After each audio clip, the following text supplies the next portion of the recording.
Hello everyone. तो आज हम लोग स्टार्ट करेंगे class 12th NCERT chapter number 2 solutions.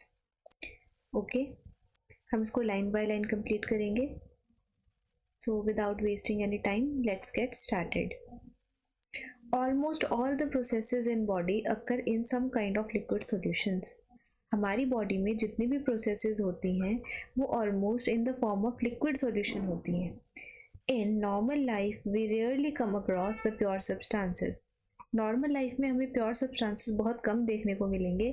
Most of these are the mixture containing 2 और मोर प्योर सब्सटेंसेस। ज़्यादातर इनमें क्या होंगे, मिक्सचर्स होंगे जो क्या है 2 या 2 से ज़्यादा प्योर सब्सटेंसेस से मिलके बने होंगे। देयर यूटिलिटी और importance in life depends upon their composition. तो इनकी जो योग्यता है, जो इनकी इम्पोर्टेंट है लाइफ में हमारी, वो डिपेंड करती है इनके कंपोजिशन के ऊपर, यानी कि इनकी फॉर्मेशन के ऊपर कि किससे मिलके बने हुए हैं। For example, the properties of brass are quite different from those of the German silver और ब्रॉन्ज। जैसे एग्जाम्पल के लिए आप देख सकते हैं कि जैसे ब्रास होता है, ठीक है, उसकी प्रॉपर्टीज क्या है, थोड़ी डिफरेंट होती है जर्मन सिल्वर से और ब्रॉन्ज से। ठीक है, जैसे ब्रास है वो क्या है, मिक्सचर होता है कॉपर और जिंक का, और जर्मन सिल्वर क्या है, मिक्सचर होता है कॉपर, जिंक और निकल का, और ब्रॉन्ज में होता है कॉपर और टिन।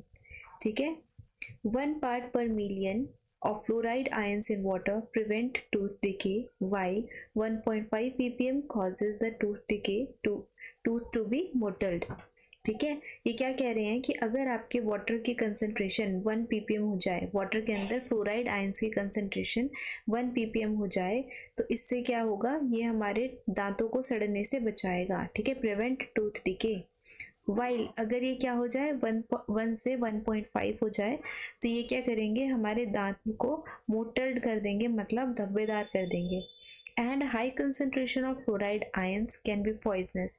और अगर फ्लोराइड आयंस की कंसंट्रेशन बहुत ज़्यादा हाई हो जाए तो ये हमारे लिए क्या होंगे, पॉइजनस साबित होता है।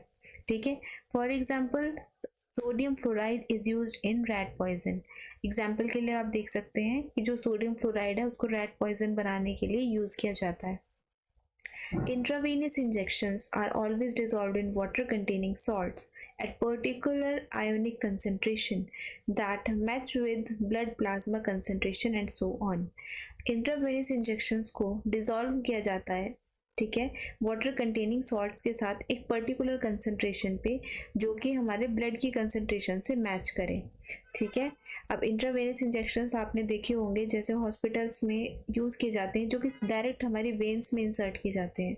ठीक है, जैसे कि ग्लूकोज चढ़ाने के लिए जो हमारे हाथों की नसों पे जो इंजेक्शन लगाए जाते हैं वो इंट्रावेनस इंजेक्शंस होते हैं। ठीक है, in this unit we will consider mostly liquid solutions and their formation. इस यूनिट में हम मोस्टली लिक्विड सॉल्यूशंस को कंसीडर करेंगे और वो कैसे बनते हैं इसके बारे में हम लोग देखेंगे। This will be followed by studying the properties of the solutions like vapour pressure and colligative properties. और ये हमें कैसे पता चलेगा, जब हम क्या करेंगे, इनकी सॉल्यूशंस की प्रॉपर्टीज को स्टडी करेंगे, जैसे कि वेपर प्रेशर या फिर colligative properties. We will begin with types of solution and then various alternatives in which the concentration of a solute can be expressed. ठीक है, तो हम लोग कहाँ से टाइप्स ऑफ सॉल्यूशन से स्टार्ट करेंगे और फिर उसके बाद कि सॉल्यूट की कंसंट्रेशन के बारे में वेरियस ऑल्टरनेटिव्स देखेंगे, कैसे कैसे इसे एक्सप्रेस किया जाता है लिक्विड सॉल्यूशन की फॉर्म में। ओके, तो सबसे पहले हमारे पास इसमें आ जाता है types of solutions. Solutions are the homogeneous mixture of 2 or more than 2 components. Solutions क्या होते हैं, homogeneous mixture होते हैं, 2 या 2 से ज़्यादा कंपोनेंट से मिलकर ये बनते हैं। ठीक है, बाय होमोजेनियस मिक्सचर, तो होमोजेनियस से हमारा क्या मतलब है यहाँ पे, we mean that its composition and properties are uniform throughout the mixture. मतलब कि इसकी कंपोजिशन क्या होगी, पूरे मिक्सचर में यूनिफॉर्म होगी।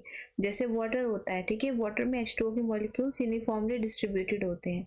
ठीक है, H2O है तो हर जगह H2O की रेशो 2:1 ही होगी। Generally, the component that is present in largest quantity is known as solvent, and solvent determines the physical state in which the solution exists. ठीक है, तो जनरली हमारे पास जो लार्ज क्वांटिटी में प्रेजेंट होता है मतलब अगर आप देखें, आप कोई सॉल्यूशन बनाएंगे, अगर आप अपनी डेली लाइफ से रिलेटेड देखना चाहते हो तो आप देखेंगे अगर आप नींबू पानी बनाते हैं तो आप उसमें वाटर को ज़्यादा रखते हैं, ठीक है, लेकिन नींबू का रस जो है वो कम डालते हैं, ठीक है। तो ज़्यादा क्वांटिटी में जो लिया उसको हम बोलेंगे यहाँ पर सॉल्वेंट, और जो कम क्वांटिटी में जाएगा उसे हम बोलेंगे सॉल्यूट। और सॉल्वेंट ही डिटरमाइन करेगा कि जो सॉल्यूशन है उसकी फिजिकल स्टेट क्या होगी, ठीक है। One or more component present in the solution other than solvent are called solute. अब इसके अलावा सॉल्यूट ऐसा नहीं है कि एक ही सॉल्यूट डाल सकता है, ठीक है। सॉल्वेंट आपका वाटर है तो उसमें आप अगर आप चीनी डाल रहे हो या फिर सॉल्ट डाल रहे हो वो भी क्या होगा, अब आपका सॉल्यूट होगा, ठीक है। सॉल्वेंट से कम जो डलता है वो सब सॉल्यूट होते हैं, ठीक है।